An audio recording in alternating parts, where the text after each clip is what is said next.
ज़कात फितरा किस बंदे पर वाजिब है?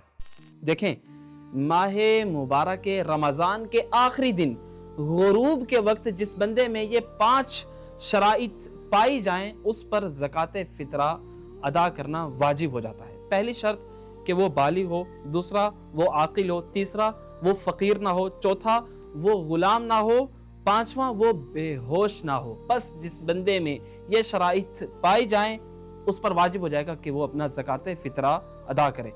ऐसे बंदे पर जिसमें ये शराइत पाए जाएं, अपनी तरफ से ज़कात फितरा अदा करने के साथ साथ ऐसे बंदे पर वाजिब हो जाएगा कि वो अपने ज़ेरे कफालत भी तमाम अफराद की तरफ से ज़कात फितरा को अदा करे। यानी वो अफराद, वो लोग जो इसकी कफालत में शुमार होते हैं, चाहे वो बच्चे ही क्यों ना हो, उनकी तरफ से भी इसने ज़कात फितरा को अदा करना है। अब ज़ेरे कफालत में बच्चे हो सकते हैं, वालिदैन हो सकते हैं, बीवी हो सकता है, बहुत से लोग हो सकते हैं। कानून ये याद रखिएगा कि ज़ेरे कफालत आने वाले तमाम अफराद की तरफ से भी इस बंदे पर ज़कात फितरा का अदा करना वाजिब हो जाएगा।